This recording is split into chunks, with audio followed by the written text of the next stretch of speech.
Paint me like one of your French girls. Welcome to another Gaz Right video, and it's another beautiful little sunrise here on Lake Atitlan in Guatemala. I'm going to be covering everything you need to know about the famous painting school here. It's right next to Mr. Mullet's, right in the centre of town. You cannot miss it, and it is absolutely sensational. Coming from someone with zero creativity, zero artistic ability, I would highly recommend it. I'll cover everything you need to know in the first half, and the second half we're going to be dropping a little bit of philosophy, a little bit of insight, and just a little bit of reflection for myself. If you do find it useful, if you do have any questions, bang it in the old comments down below. Whilst you're down there, hit that subscribe button. Still en route to 3K subs, and let's get straight into it. So the class itself, you need to pre-book. It's every time we've been in there, so we've been in there 3 times. One looking at paintings where we first found out about it, and then the other 2 times it is fully booked. Okay, so it's a family-run business. The dad taught them all how to paint. 7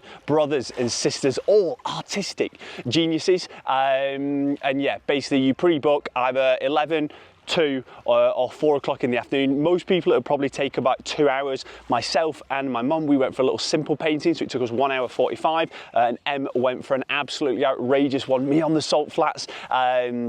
Where, do you know what I mean? Yeah, we've got a ridiculous sunset, so all the different colours were extremely difficult to do. And when we're in there, so that one of the brothers or sisters teaches or coaches or helps 2 people at a time. So, do you know what I mean? You need to pre-book. The amount of times we were in there, people came in, no, you need to come back tomorrow, you need to come back tomorrow, you need to come back later. So yeah, make sure you pre-book.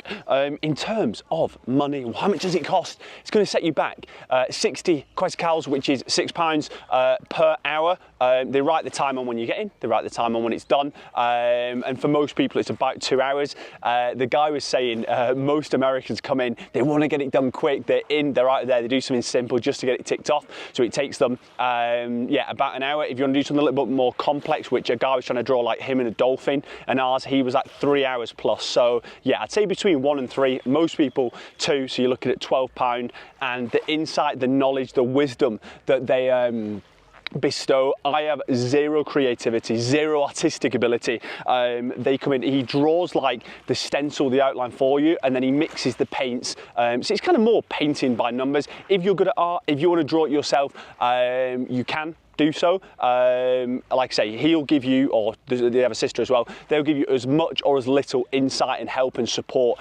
as you want. But honestly, it was absolutely brilliant. I was worried about, yeah, not being able to do it, not being able to do the colours, absolutely messing it up. And if you do make a few mistakes here and there, which I obviously did on the colours, he'll come, he'll correct it and just coach you through it as well. So yeah, I've never actually been in like an art thing like that. I was saying how therapeutic it was. So yeah, for me, big fan. Once it's done, you do need to wait a minimum of 24 hours to let all the paint and the colours dry. So, do you know what I mean? Don't do it like the day before you're leaving early morning. So try and do it as one of the first activities on the lake. When you're in there, it's super small. So you're actually in like a little art shop. So his dad's selling all his paintings up front. If you wanted them to actually just paint you a picture, they can also do so. Again, I'd probably give at least 24 hours to do so, depending on the size, the complexity. Yeah, they'll just give you a price on that. Me and my mum went for like the second to smallest, which was like 35 centimetres, but you can do even smaller. There's one smaller, or you can do an absolutely massive one. Goes without saying, the bigger the painting, longer it's going to take you, the more it's going to cost you. But yeah, it was just super therapeutic, great insight, great knowledge, and yeah, would obviously highly recommend. The shop is only small. You can only get about 4 people in there at a time.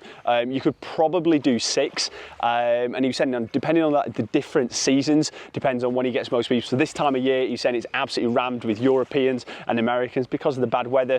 June, July, August time, he said he gets loads of people from Israel as well. There's a guy, the other lad who was in with me, my mum, and Em, was from Israel, and he was saying it's absolutely, it's like super famous in Israel on Insta and TikTok and stuff. So if you are watching from Israel, bang Israel even, I can't even get my words out, cannot even speak, bang it in the old comments down below. Would love to hear from you. But yeah, for me, big thumbs up, would highly recommend. And this is something, again, if you follow the channel, do you know what I mean? I'm not into art, I'm not good at art. I stick to my football, my beers, my swimming, my running, trying to do fitness stuff. A little bit here and there, a little bit of hiking and that. But at the minute, we're trying to do, in the words of Casey Neistat, do one thing every day that scares you, or do one thing every day that is new, trying to explore new things, trying to take on new challenges.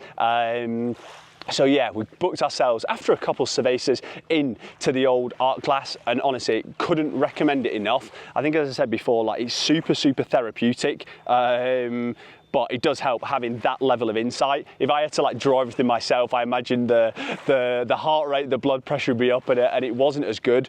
But I think like that's like pushing the boundaries. Do you know what I mean? I'm not reinventing the wheel by doing some painting, but I think getting out your comfort zone once in a while is absolutely essential. We're trying to do it on a daily basis, but I think as you get older, you're more and more just kind of locked into, okay, these are the 5 things I do, and you never venture outside of that. It's all about getting outside that comfort zone, and also the fear of failure. Like, I'm super competitive, so I don't usually like doing things or taking part in things where like I know I'm not very good. So if it's a certain sport, I'll be like, right, yeah, let's get involved in that. I'm not saying I'm amazing at everything, but it's like, right, hiking, I know I'm strong at that. Football, I'm semi-decent, but like when it's wider things and I could lose or not be good or just like look a little bit daft, then I usually steer away from it. Stay away from it. Bloody hell, we're all over the gaff. 7 a.m, sun's coming up, and yeah, can't even get my old words out. But yeah, I think what I'm trying to say there is like sometimes like the fear of failure or the fear of not doing well, do you know what I mean, can put people off. But put yourselves in those scenarios and you'll be better for it. So yeah, we're going to be trying out a few different things, few new things on that front, trying to yeah, push the boundary, because it's similar like with the YouTube stuff. I think that I wanted to do it for like a lot longer than when I actually started the channel, because obviously it's like the fear of, oh, what will people think? What happens if I'm terrible at speaking on camera? Still not great. We're all over the gaff this morning. But it's like anything in life. Like, you put yourself in that scenario. It's a character building for one, and no one is born amazing at something. You see people. I think one of the interesting things on like the David Beckham documentary. Terrible example because I'm a City fan, but where everyone thinks, oh, he's such a natural ball striker. Oh, he's so good at that. He was born like that. And it's like, no, he used to take hundreds, if not thousands, of free kicks on a daily basis, corners on a daily and weekly basis. So it's kind of the more you do things. I go back sometimes and I look at like the videos when I first started on YouTube, and my clips of talking to the camera, like without any prompts, any aids, any insight, I'd probably do like 30 seconds, maybe max, and that could be in like a restaurant where I'm like talking about the food, whereas now I'm trying to keep the amount of talking down because I just ramble and babble. Actually, no, we're just bestowing that knowledge, that wisdom, that philosophy on you guys, the viewers. But yeah, for me, get yourself out the comfort zone. As I said before, surround yourself with the goats, you'll feel better for it. Get yourself out the comfort zone, push the boundaries, and do something new. Even if it's just one thing a week, one thing every month, do you know what I mean? It's going to build those skills, that knowledge, that insight. But yeah, let's give you a little flip round and show you what we're dealing with today, because it's just another absolute beautiful little day. We're staying like 10 seconds from the waterfront here. We've got the sunrise early in the morning. If you're in San Pedro, it's definitely a morning vibe, so you get the sun on you in the morning. And then in the afternoon, the evening, the sun sets like behind the mountains up this way, so you get sun till about, I'd say about 5 o'clock. But yeah, it's a beautiful little spot. I keep saying this in every video, but I just want to reiterate it, that Guatemala quickly becoming one of my favourite countries. But yeah, we'll wrap things up right about there. Get yourself out the comfort zone, push the boundaries, do things that you're not good at, and it's going to challenge you and help you progress in life. Any questions about the old painting class, bang it down below. I'll of course have overlays of what the finished products look like from all three of us. If you're watching, please let me know in the comments whose was the best one, Gaz, my mum,